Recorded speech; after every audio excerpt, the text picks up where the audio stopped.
The story of the Washington quarter dollar 1968 begins long before the coin itself was minted, because it is rooted in the long history of United States coinage and the evolution of the quarter as a denomination introduced in the late 18th century, when the young nation was developing a monetary system based on decimal currency established by the Coinage Act of 1792, which laid out the standards for silver coinage and defined the quarter dollar as one of the key coins for daily commerce.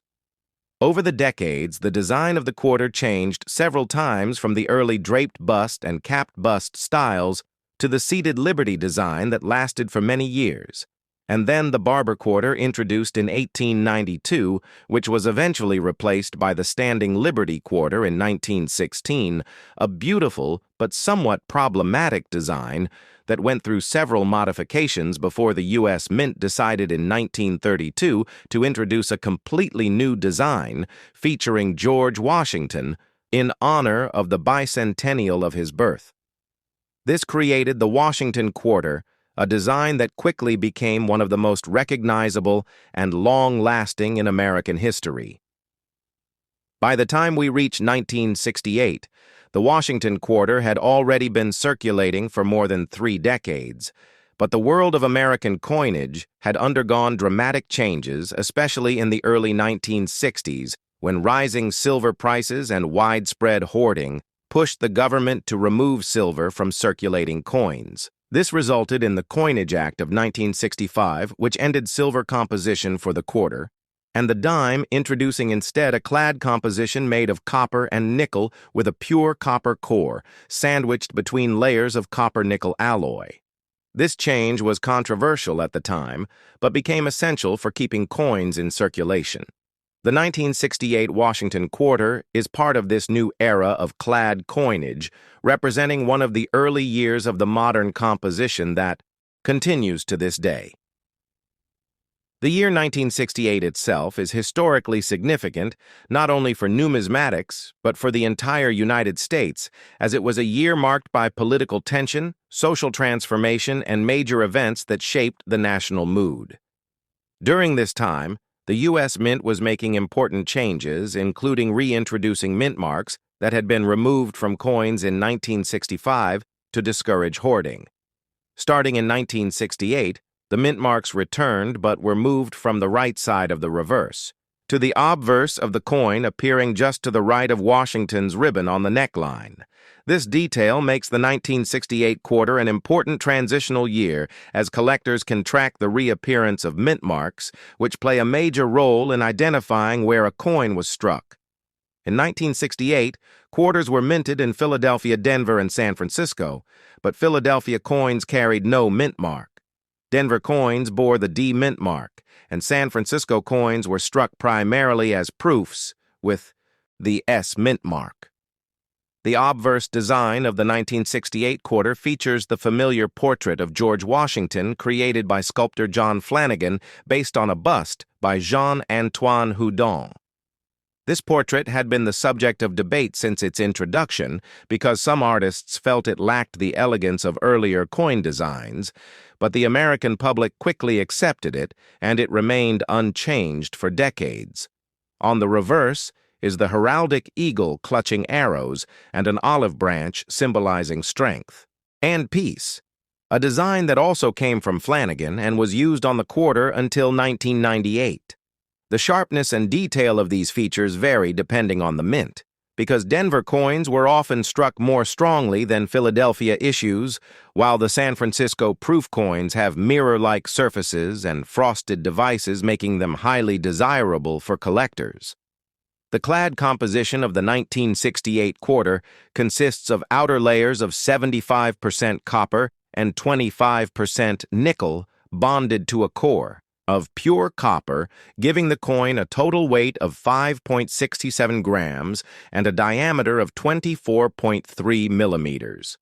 These specifications were created to match the size and general appearance of the earlier silver coins to maintain compatibility with vending machines and counting systems. Though the clad coins lack the intrinsic metal value of the older 90% silver quarters, They have their own significance as products of a changing economic landscape. In terms of production numbers, the 1968 Denver quarter has the highest mintage reaching tens of millions, while the Philadelphia Mint produced a smaller number and San Francisco issued only proof coins, making the proof 1968S variety especially important for collectors. These mintages reflect the growing demand for coinage during the late 1960s when the U.S. economy was expanding and a variety of federal changes affected coin circulation.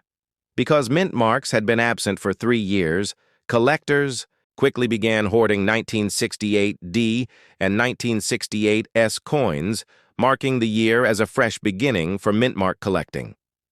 From a collector's standpoint, the 1968 Washington quarter has several interesting aspects, including strike-quality die varieties and condition rarity.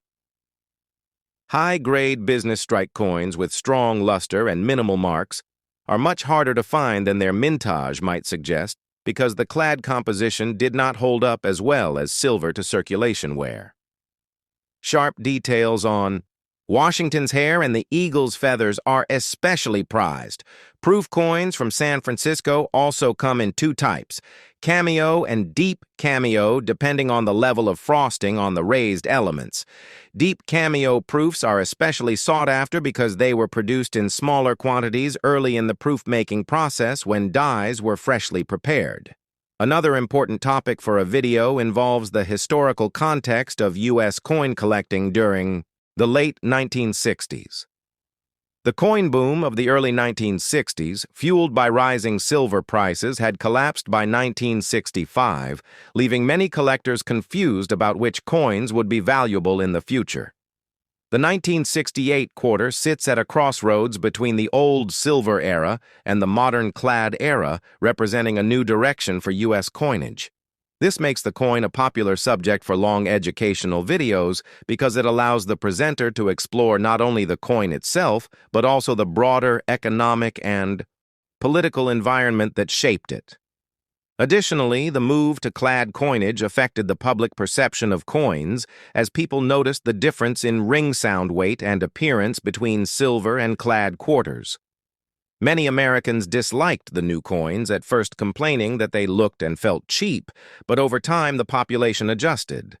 Today, the 1968 quarter serves as a reminder of this transition period, symbolizing the shift from precious metal currency to modern industrial coinage.